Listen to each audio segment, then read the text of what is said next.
The Love Letters of Mary Wollstonecraft, Part 8, Letters 71 to 77. Through every part of this journey, we have followed Mary's heart in her own words. Now we come to the final letters of this remarkable collection. You may occasionally hear an unfinished name, or only a title such as Mr. or Doctor. Those omissions are part of the surviving historical text, where certain names were removed by later editors. They have been preserved exactly as they appear in the original publication. Every uncertainty, every heartbreak, remains exactly as she left it more than 2 centuries ago. Welcome to She Reads Tales, and now, her love letters. Letter 71. London, November 1795, Monday morning. I am compelled at last to say that you treat me ungenerously. I agree with you but let the obliquity now fall on me. I fear neither poverty nor infamy. I am unequal to the task of writing, and explanations are not necessary. My child may have to blush for her mother's want of prudence, and may lament that the rectitude of my heart made me above vulgar precautions. But she shall not despise me for meanness. You are now perfectly free. God bless you, Mary. Letter 72. London, November 1795, Saturday night.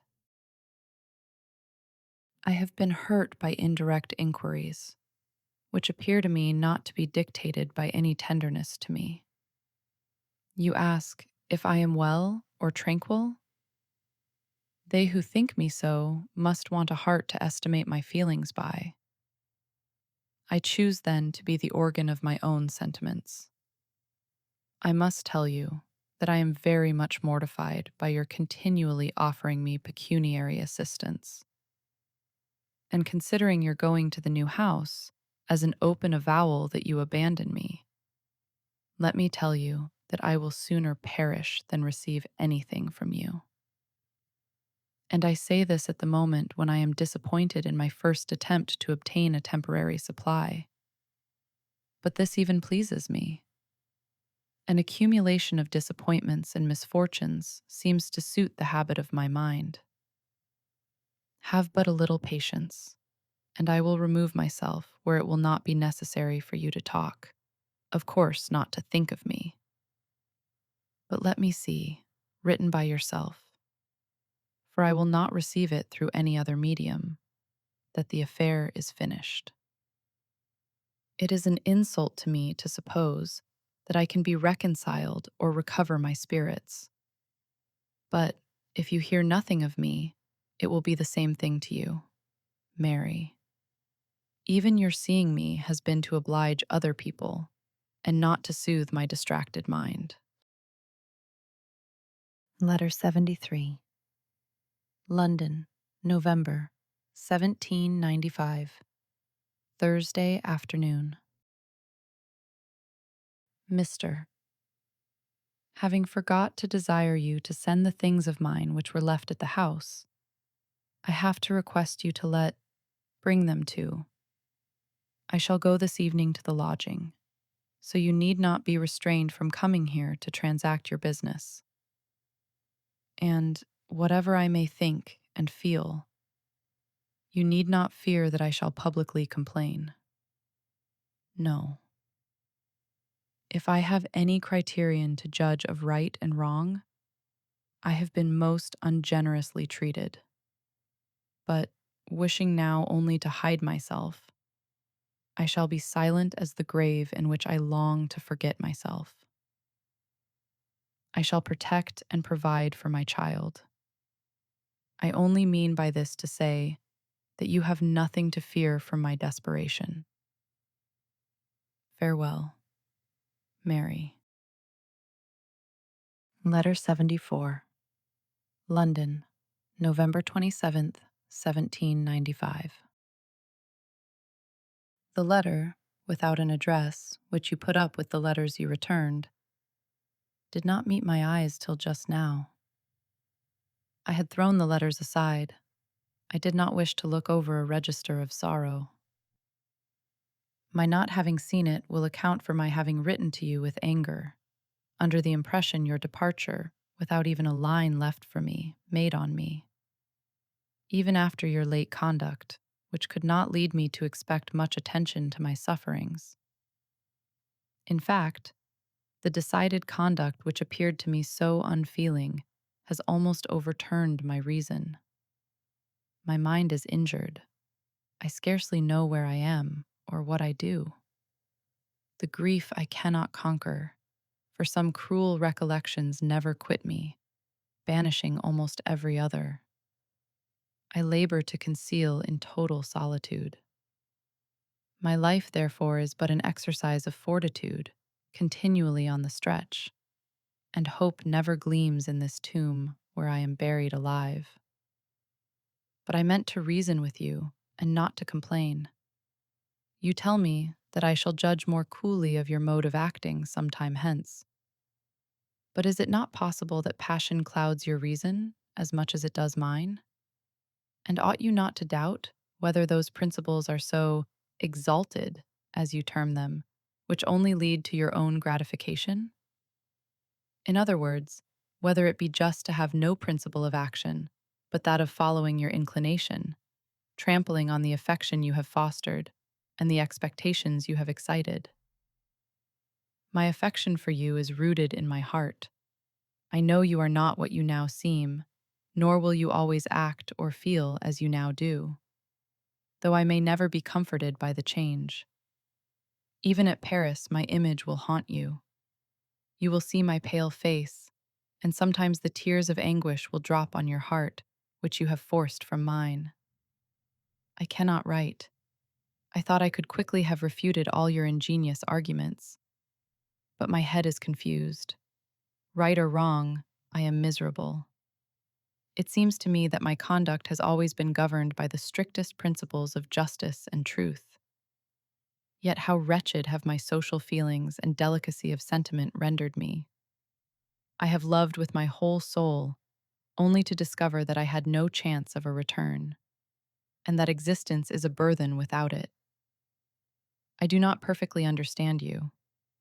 If, by the offer of your friendship, you still only mean pecuniary support, I must again reject it. Trifling are the ills of poverty in the scale of my misfortunes. God bless you, Mary. I have been treated ungenerously, if I understand what is generosity. You seem to me only to have been anxious to shake me off, regardless whether you dashed me to atoms by the fall. In truth, I have been rudely handled. Do you judge coolly? And I trust you will not continue to call those capricious feelings the most refined, which would undermine not only the most sacred principles, but the affections which unite mankind. You would render mothers unnatural, and there would be no such thing as a father. If your theory of morals is the most exalted, it is certainly the most easy. It does not require much magnanimity to determine to please ourselves for the moment. Let others suffer what they will. Excuse me for again tormenting you. My heart thirsts for justice from you. And whilst I recollect that you approved misconduct, I am convinced you will not always justify your own. Beware of the deceptions of passion. It will not always banish from your mind that you have acted ignobly and condescended to subterfuge to gloss over the conduct you could not excuse. Do truth and principle require such sacrifices? Letter 75. London, December 8th, 1795. Having just been informed that is to return immediately to Paris, I would not miss a sure opportunity of writing, because I am not certain that my last, by Dover, has reached you. Resentment and even anger are momentary emotions with me, and I wished to tell you so, that if you ever think of me, it may not be in the light of an enemy. that I have not been used well I must ever feel. Perhaps not always with the keen anguish I do at present, for I began even now to write calmly, and I cannot restrain my tears. I am stunned.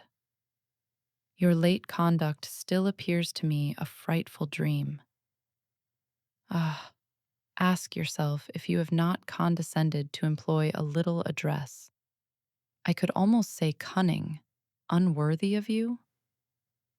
Principles are sacred things, and we never play with truth with impunity. The expectation, I have too fondly nourished it, of regaining your affection, every day grows fainter and fainter. Indeed, it seems to me, when I am more sad than usual, that I shall never see you more. Yet you will not always forget me. You will feel something like remorse for having lived only for yourself and sacrificed my peace to inferior gratifications. In a comfortless old age, you will remember that you had one disinterested friend whose heart you wounded to the quick. The hour of recollection will come, and you will not be satisfied to act the part of a boy till you fall into that of a dotard. I know that your mind, your heart, and your principles of action are all superior to your present conduct. You must respect me, and you will be sorry to forfeit my esteem. You know best whether I am still preserving the remembrance of an imaginary being. I once thought that I knew you thoroughly, but now I am obliged to leave some doubts that involuntarily press on me, to be cleared up by time. You may render me unhappy, but cannot make me contemptible in my own eyes. I shall still be able to support my child, though I am disappointed in some other plans of usefulness, which I once believed would have afforded you equal pleasure. Whilst I was with you, I restrained my natural generosity, because I thought your property in jeopardy. When I went to Sweden, I requested you, if you could conveniently, not to forget my father, sisters, and some other people whom I was interested about. Money was lavished away. Yet not only my requests were neglected, but some trifling debts were not discharged, that now come on me. Was this friendship or generosity? Will you not grant you have forgotten yourself? Still, I have an affection for you. God bless you. Mary. Letter 76. London, December, 1795. As the parting from you forever is the most serious event of my life, I will once expostulate with you, and call not the language of truth and feeling ingenuity. I know the soundness of your understanding, and know that it is impossible for you always to confound the caprices of every wayward inclination with the manly dictates of principle. You tell me that I torment you. Why do I? Because you cannot estrange your heart entirely from me, and you feel that justice is on my side. You urge that your conduct was unequivocal. It was not. When your coolness has hurt me, with what tenderness have you endeavored to remove the impression? And even before I returned to England, you took great pains to convince me that all my uneasiness was occasioned by the effect of a worn-out constitution. And you concluded your letter with these words: "Business alone has kept me from you. Come to any port, and I will fly down to my two dear girls with a heart all their own." With these assurances, is it extraordinary that I should believe what I wished? I might, and did think that you had a struggle with old propensities, but I still thought that I and virtue should at last prevail. I still thought that you had a magnanimity of character which would enable you to conquer yourself. Imlay, believe me, it is not romance. You have acknowledged to me feelings of this kind. You could restore me to life and hope, and the satisfaction you would feel would amply repay you. In tearing myself from you, it is my own heart I pierce, and the time will come when you will lament that you have thrown away a heart that, even in the moment of passion, you cannot despise. I would owe everything to your generosity, but for God's sake, keep me no longer in suspense. Let me see you once more. Letter 77. London, December 1795. You must do as you please with respect to the child.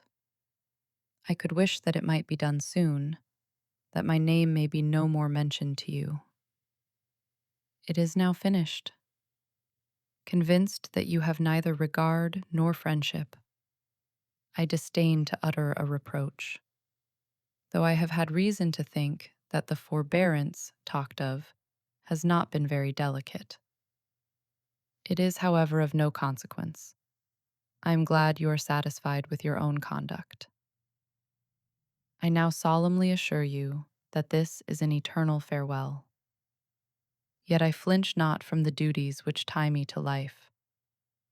That there is sophistry on one side or other is certain, but now it matters not on which. On my part, it has not been a question of words. Yet your understanding or mine must be strangely warped, for what you term delicacy appears to me to be exactly the contrary. I have no criterion for morality, and have thought in vain, if the sensations which lead you to follow an ankle or step be the sacred foundation of principle and affection. Mine has been of a very different nature, or it would not have stood the brunt of your sarcasms. The sentiment in me is still sacred. If there be any part of me that will survive the sense of my misfortunes, it is the purity of my affections. The impetuosity of your senses may have led you to term mere animal desire the source of principle, and it may give zest to some years to come. Whether you will always think so, I shall never know. It is strange that, in spite of all you do, something like conviction forces me to believe that you are not what you appear to be.